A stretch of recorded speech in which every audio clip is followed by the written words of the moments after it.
The text came through at 9:15 p.m. on a Monday. Dad, we're reading tomorrow.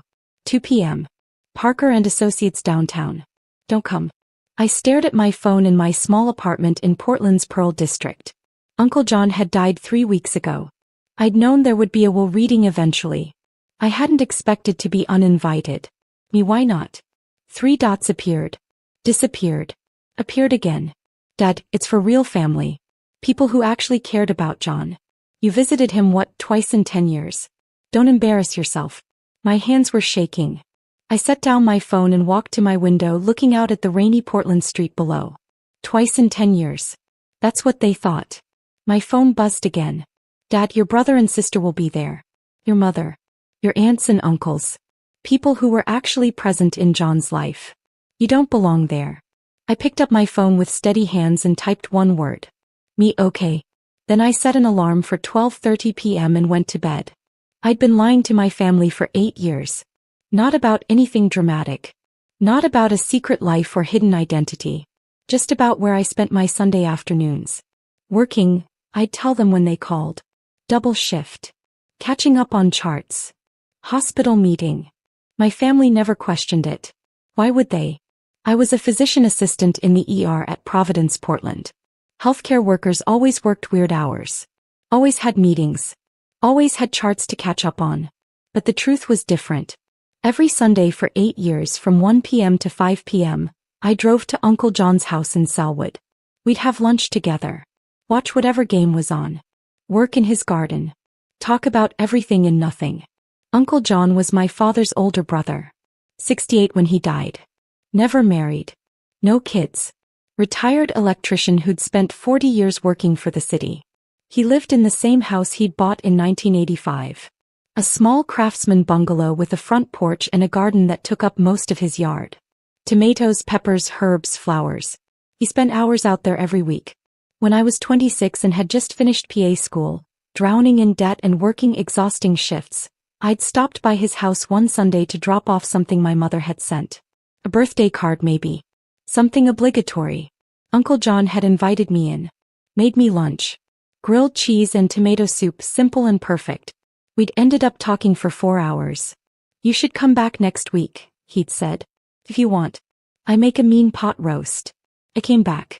And kept coming back. Every Sunday. For 8 years. We'd cook together. He taught me his recipes.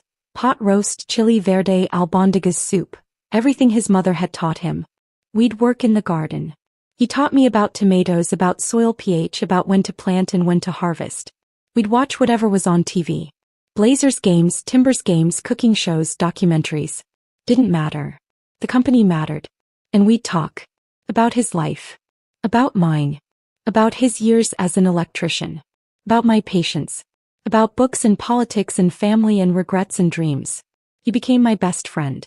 Why don't you tell your family you come here? He'd asked once, maybe 2 years in. Because they'll make it weird, I'd said. They'll ask why I'm spending so much time with you. They'll think I want something. Or they'll feel guilty and start visiting out of obligation, and then you'll have to pretend to enjoy visits from people who don't actually want to be here. Uncle John had nodded. You're probably right. Your father calls me every few months. Asks how I'm doing. Tells me I should sell the house and move into a retirement community. He means well, but it's not the same as being here. No, it's not. So we kept it our secret. My family thought I was working on Sundays. Uncle John's neighbors knew me, knew I came every week, but they'd never met my family, so there was no one to accidentally mention it. For 8 years I showed up. Rain or shine. Through the Portland winters and the hot summers. Through my own relationship dramas and career stresses. Through Uncle John's health scares and his good days and bad days. I missed exactly 4 Sundays in 8 years. 2 for a vacation to Hawaii. 1 when I had the flu so bad I couldn't drive. 1 when Uncle John himself was in the hospital and told me not to come because visiting hours didn't align with our usual time. My family visited him maybe 6 times in those 8 years. Obligatory holiday visits. Christmas dinner a few times. Thanksgiving once. Always as a group, always briefly, always with the air of checking off a box. 3 weeks ago, Uncle John had a massive stroke. I was at work when I got the call from the hospital. They'd listed me as his emergency contact 2 years earlier, though my family didn't know that. I'd rushed to Providence St. Vincent, still in my scrubs. Found him unconscious in the ICU. The neurologist told me the damage was extensive. He wouldn't recover. I'd called my father from the ICU waiting room. Uncle John had a stroke, I'd said. It's bad. How bad? Life support bad. The doctors say he won't wake up. Silence. Then, Jesus. We'll come down tomorrow. He's at St. Vincent's. ICU 3rd floor. Got it. Thanks for calling, Sophia. They'd come the next day.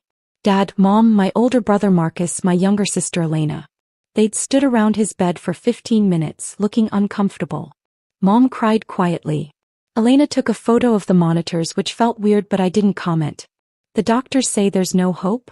Dad had asked. No. The brain damage is too extensive. So we need to make decisions. About life support. Yes. Who's the medical power of attorney? I'd pulled out the document Uncle John had signed 2 years ago. I am. Dad's eyebrows had shot up. You? Why you? He asked me to be. A couple years ago. Why didn't we know about this? I don't know, Dad. Maybe ask Uncle John. I gestured to the unconscious man on the bed, immediately felt guilty for the sarcasm. This seems irregular, Dad had said. It's legal. The hospital confirmed it. They'd left after 30 minutes. I'd stayed for 8 hours. Left only to work my shift, came back after. Did that for 3 days until Uncle John passed quietly, with me holding his hand. The funeral was small. Family only. Uncle John had specified that in his will. No big production, just immediate family at the graveside. We'd stood in the rain at Riverview Cemetery. The priest said generic words about eternal rest. My family cried appropriately. I stood silently, too hollowed out to cry in front of them. Afterward, at my parents' house in Lake Oswego, the family had gathered. Sandwiches and coffee and quiet conversation. Did John have much? Uncle Robert had asked. Robert was Dad's younger brother, a real estate agent in Beaverton. What? Dad replied. Money. Assets. That house in Selwood has to be worth $600K at least.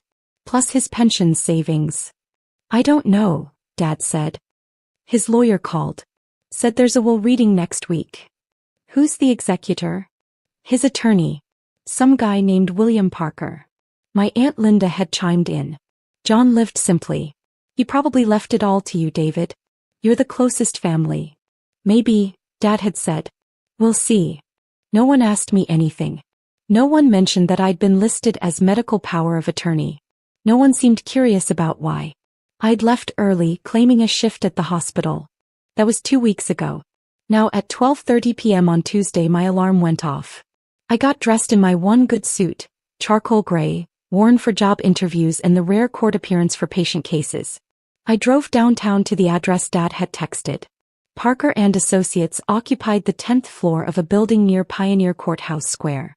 Marble lobby, mahogany doors, the kind of place that screamed expensive legal services. I checked in with the receptionist at 1:50 p.m. Sophia Martinez for the John Martinez estate reading. She checked her computer. Yes, Ms. Martinez. Conference room B. Down the hall, last door on the left. You're a few minutes early. That's fine. I walked down the hallway, my heart pounding. Maybe Dad was right. Maybe I didn't belong here. Uncle John had left everything to his brothers as was proper. I was just a niece. The medical power of attorney thing was probably just convenience because I was in healthcare and could understand the medical terminology. I reached conference room B. Took a deep breath. Opened the door. Dad was already there, sitting at a large table with Mom. Marcus and Elena sat across from them. Uncle Robert and Aunt Linda. A few cousins I barely knew. And at the head of the table, a man in his 60s with white hair and a kind face. He looked up when I entered. Dad saw me and his face flushed red. What are you doing here? Attending the will reading, I said quietly. I told you not to come. This is for family. I am family. You know what I mean. People who were actually in John's life. You visited him twice in 10 years, Sophia. David, the lawyer said calmly. Ms. Martinez is named in the will. She's required to attend. Dad's expression shifted from anger to confusion. Named in the will? For what? A token amount. Please everyone take a seat, the lawyer said. I'm William Parker, John's estate attorney. We'll begin in just a moment. I sat in the only empty chair at the far end of the table from my family. Elena was staring at me. Marcus looked uncomfortable. Mom was whispering something to Dad. Mr. Parker arranged papers in front of him. First, let me express my condolences. John was a wonderful man. I had the privilege of knowing him for over 15 years. Dad nodded. Thank you. Before we begin, Mr. Parker continued, I need to clarify a few things. This will was executed 2 years ago in September of 2022. John was of completely sound mind as documented by his physician. The will was witnessed by 2 unrelated parties and notarized. It is legally binding and irrevocable. Of course, Dad said. John also left specific instructions that I was to read the entire will without interruption, then answer questions afterward. I ask that everyone respect that request. We all nodded. Mr. Parker opened the document. The last will and testament of John Anthony Martinez, executed September 15, 2022. He read through the legal preliminaries. Sound mind. Superseding previous wills. Executor designation. Then he reached the bequest. To my brother David Martinez, I leave the sum of $10,000. Silence. Dad's face went pale. To my brother Robert Martinez, I leave the sum of $10,000. Uncle Robert's mouth opened slightly. To my sister-in-law Patricia Martinez, wife of David, I leave the sum of $5,000. Mom gripped Dad's hand. To my niece Elena Martinez, I leave the sum of $5,000. Elena made a small sound. To my nephew Marcus Martinez, I leave the sum of $5,000. Marcus was staring at the table. The entirety of my remaining estate, Mr. Parker continued, his voice steady, including my residence at 4156 Southeast Spokane Street, all bank accounts, investment accounts, retirement accounts, personal property, and any other assets not specifically mentioned above, I leave to my niece, Sophia Elena Martinez. The room exploded. What? Dad half stood from his chair. That's impossible. Uncle Robert shouted. Elena burst into tears. Mr. Parker raised his hand. Please. Let me finish. The estate has been valued at approximately $2.8 million, he continued calmly. This includes the Selwood residence valued at $650,000, investment and retirement accounts totaling $1.9 million, savings and checking accounts of $200,000, and personal property including a 2018 Toyota Tacoma and household items valued at approximately $50,000. $2.8 million, Dad said. His voice was hollow. To Sophia. Yes. This is fraud, Uncle Robert said immediately. She manipulated him. She's in healthcare, she had access. Mr. Martinez, Mr. Parker interrupted firmly. I must warn you that accusations like that without evidence could expose you to serious legal liability. But she barely knew him. Dad turned to me. You visited him twice. Maybe 3 times. Actually, Mr. Parker said, that's not accurate. Which brings me to the letter John left to be read at this time. He pulled out an envelope. My hands were shaking so badly I had to grip them together in my lap. Mr. Parker opened the letter and began reading in Uncle John's voice. Practical, warm, direct. To my family. I know this decision will confuse and anger some of you. So I'm going to explain it clearly. For the last 8 years, Sophia has come to my house every single Sunday. From 1 p.m. to 5 p.m. She never missed except for 4 Sundays. 2 when she was on vacation in Hawaii, 1 when she had the flu, and 1 when I was in the hospital. She came in the rain. She came in the heat. She came when she was exhausted from working 12-hour ER shifts. He came when she had her own problems. He came because she wanted to. We'd have lunch together. She learned all my recipes. We'd work in the garden. Those tomatoes you all complimented at Christmas dinner? Sophia planted and tended most of them. We'd watch games together. The Blazers, the Timbers, whatever was on. We'd talk. Really talk. About everything. My childhood in Santa Fe, which none of you ever asked about. Her patients and the challenges of emergency medicine. Politics, books, cooking, life, death, regrets, dreams. She knew me. She knew me. David, you're my brother and I love you. But you called me every 3 or 4 months. You asked how I was doing, but you didn't wait for a real answer. You told me I should sell my house and move into a retirement community, even though I told you I loved my house. You visited maybe once a year for a holiday dinner where you stayed 2 hours and left. Robert, same. Except you called less often and your visits were shorter. To all of you, I don't fault you for living your lives. You had careers, families, responsibilities. I understand. But Sophia made time. 4 hours every week. That's 208 hours per year. Over 8 years, that's 1,664 hours.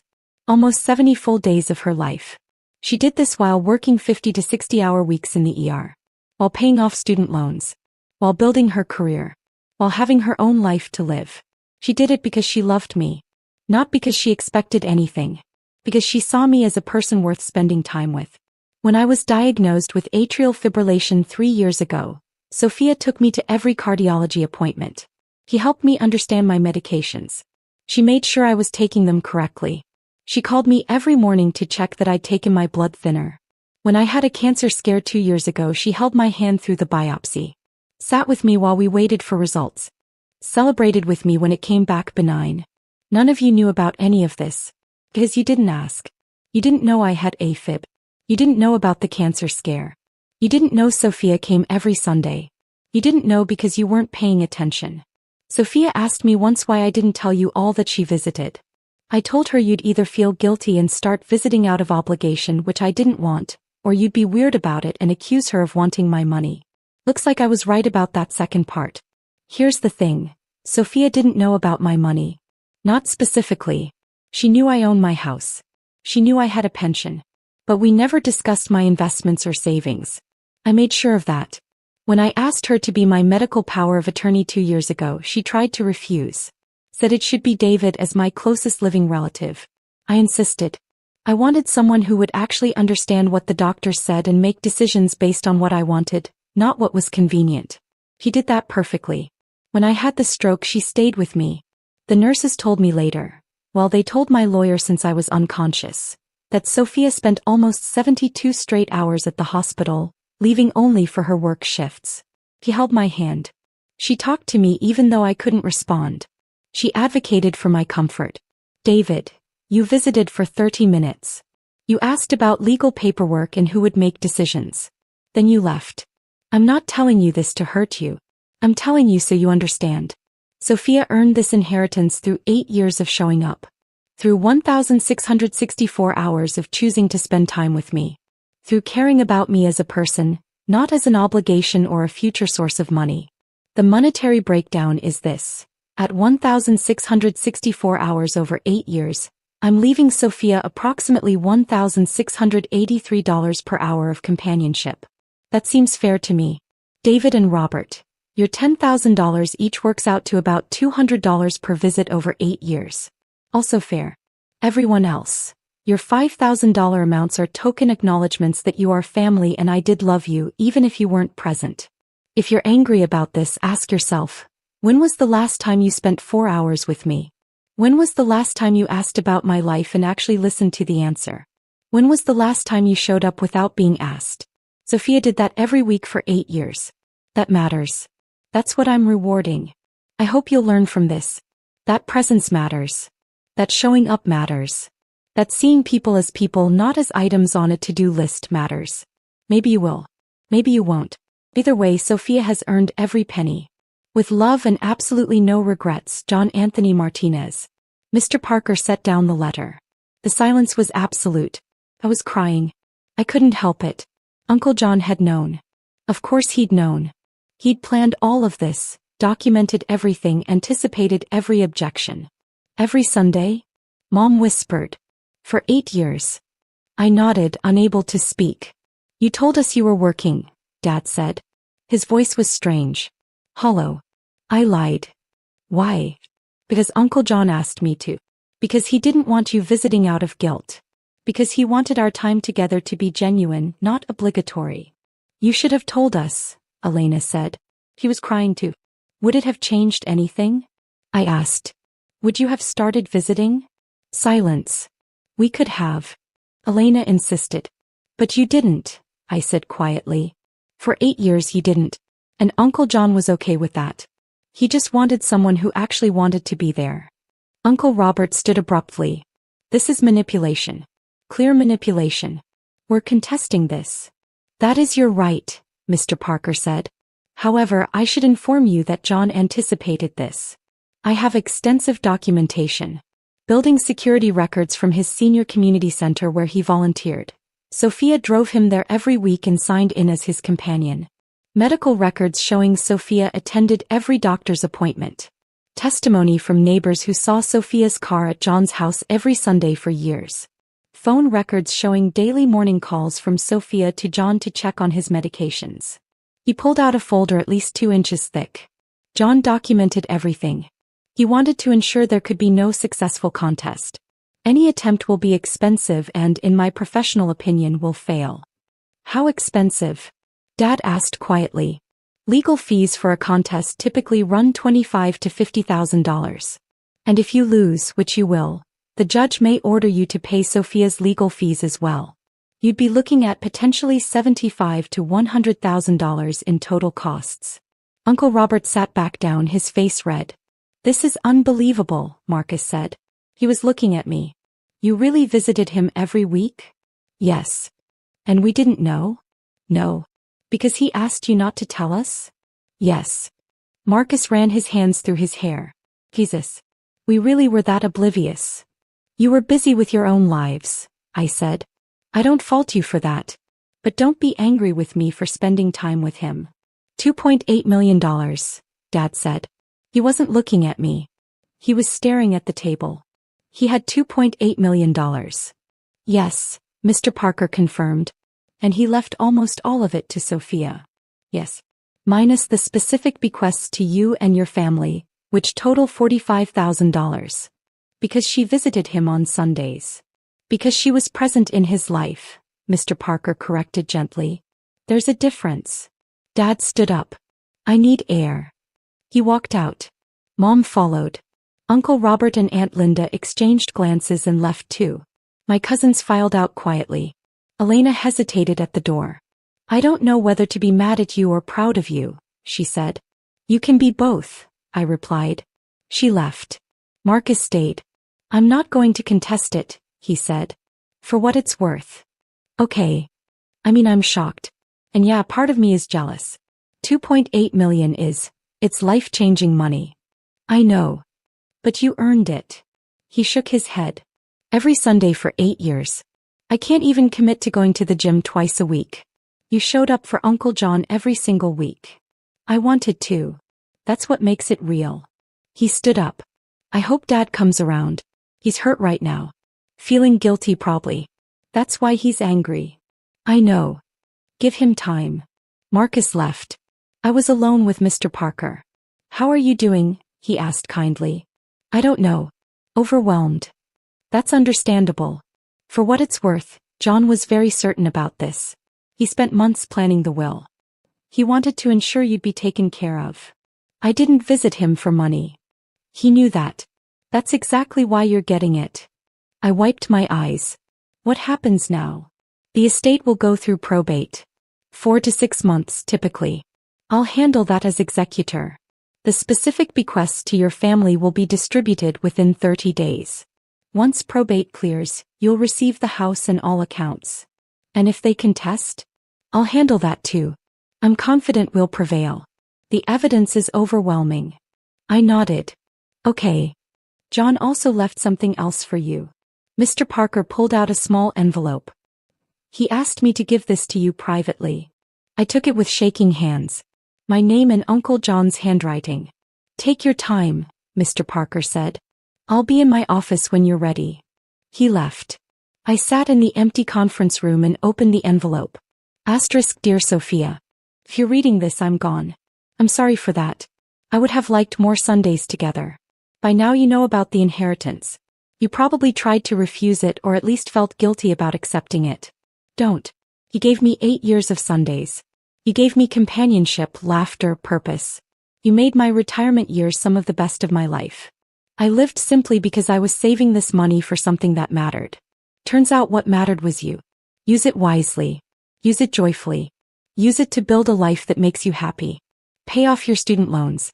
Buy a house with a garden where you can use everything I taught you. Travel. Take risks. Live fully. Don't let your family's reaction make you feel guilty. You earned this through presence and love. That's the most valuable currency there is. Thank you for every Sunday. Thank you for every conversation. Thank you for seeing me as a person, not as an old man marking time. You made my life better. I hope this money makes yours better too. With all my love, Uncle John. The Tacoma is yours too. I know you've been driving that beat-up Civic for years. The truck is paid off, well-maintained, and has a great sound system for singing along to whatever bad music you kids listen to these days. Asterisk. I sat in that conference room and sobbed. The next 3 weeks were brutal. My phone blew up with messages from extended family. Cousins I hadn't spoken to in years demanding I do the right thing and split the inheritance. Aunt Linda called me a manipulator. Uncle Robert threatened legal action daily. Dad didn't speak to me at all. Mom called once. How could you keep this secret for 8 years? She asked. Uncle John asked me too. You should have told us. We could have visited too. Would you have? Really? Silence. I'm not giving back the money, Mom. I'm not asking you to. I'm trying to understand. What's to understand? I loved Uncle John. I spent time with him. He appreciated it. That's all. It feels like a betrayal, she said quietly. Of who? Of us.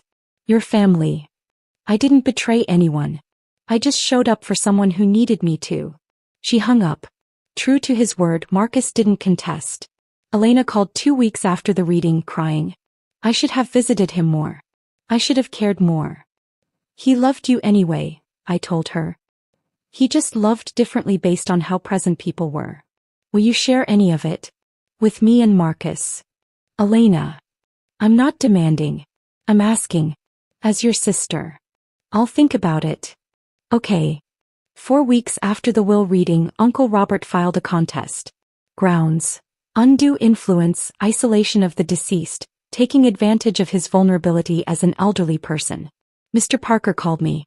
Don't worry. We expected this. Do you have evidence of your relationship with John? Photos, texts, anything. I spent the weekend gathering 8 years of documentation. Hundreds of photos of Sunday afternoons. Thousands of text messages. On my way. See you soon. Thanks for lunch, that pot roast was perfect. Blazers game tonight? Garden looks great. Evidence of a real relationship. Of consistent presence. Of love. The court hearing was scheduled for 5 months later. In the meantime, I received the $45,000 in token bequests to distribute to my family. I wrote the checks personally. Delivered them to Dad's house. He opened the door, took the checks and closed it without a word. 5 months after the will reading, we sat in Multnomah County Circuit Court. Judge Sarah Chin presided. She was in her 50s, with sharp eyes and an air of someone who had no patience for nonsense. Uncle Robert's attorney, a man named Patrick Hughes, presented their case. That I'd isolated Uncle John from his family. That I'd manipulated a vulnerable elderly man. That as a medical professional, I had unfair advantage in understanding his health conditions and could have influenced his decisions. He had no actual evidence. Just speculation and implications. Then Mr. Parker presented ours. Documentation from Uncle John's volunteer center showing I'd signed in as his companion every Wednesday evening for 5 years. I'd driven him to his volunteering at the community meal program.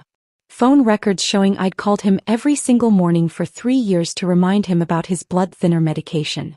Medical records showing I'd attended every doctor's appointment for the last 4 years. Testimony from his cardiologist. Sophia was at every appointment. She took notes. She asked questions. She made sure John understood his treatment. She was the most involved family member I've ever seen, and I was surprised to learn the rest of the family considered themselves close to John. Testimony from Uncle John's neighbors. Mrs. Chin from next door. Sophia's car was there every Sunday like clockwork. She'd help John with his garden. Sometimes I'd see them on the porch just talking and laughing. The rest of the family? I saw them at Christmas sometimes. Maybe. Building records from Uncle John's medical buildings showing my signature on visitor logs for hundreds of appointments. Photos spanning 8 years. Uncle John and me in the garden. Cooking together. At Blazers games.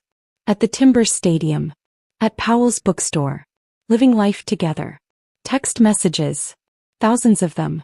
Daily check-ins. Plans for Sunday. Shared jokes. Real conversations. And Uncle John's letter, explaining everything in his own words. Judge Chin reviewed it all silently. Then she looked at Uncle Robert. Mr. Martinez, I've practiced law for 28 years. I've seen legitimate cases of elder abuse and manipulation. This is not one of them. Uncle Robert's attorney started to object, but Judge Chin held up her hand. Your brother left a clear, documented explanation of his decision. He was evaluated by multiple physicians and found completely competent. The evidence shows an 8-year pattern of consistent care and companionship from Ms. Sophia Martinez. He turned to me. Ms. Martinez, the evidence shows you provided extraordinary care to your uncle. You did so while working full-time in a demanding profession. You did so without expectation of inheritance. The documentation shows your uncle never discussed his financial situation with you. Back to Uncle Robert. If you wanted to inherit, you should have been present in his life. Your brother made his wishes clear. He valued presence over blood relation. That was his right. She banged her gavel. Contest denied. John Martinez's will stands as written. Furthermore, given the complete lack of evidence supporting this contest, I'm awarding Ms. Sophia Martinez her legal fees, to be paid by the contesting party. Mr. Martinez, you'll also pay court costs. Mr. Parker leaned over. That's $32,000 they owe you. Uncle Robert stood up and walked out without looking at anyone. Outside the courthouse, Dad was waiting. He'd attended the hearing but hadn't sat with Uncle Robert's side of the room. Just in the back, observing. Sophia, he said.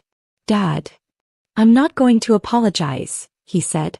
I'm still processing all this. Still angry, honestly. Okay. But I wanted you to know. I'm not contesting. And I convinced your mother not to either. Thank you.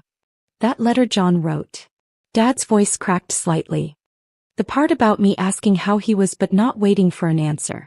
That was true. I did that. Every time. I said nothing. I thought I was being a good brother. Checking in. Staying in touch. But I wasn't really present, was I? You did what you could with the time you had, I said quietly. No. I did the minimum. You did what you could. There's a difference. We stood in silence. I'd like to try, Dad said. To be more present. With you at least. If you'll let me. I'd like that.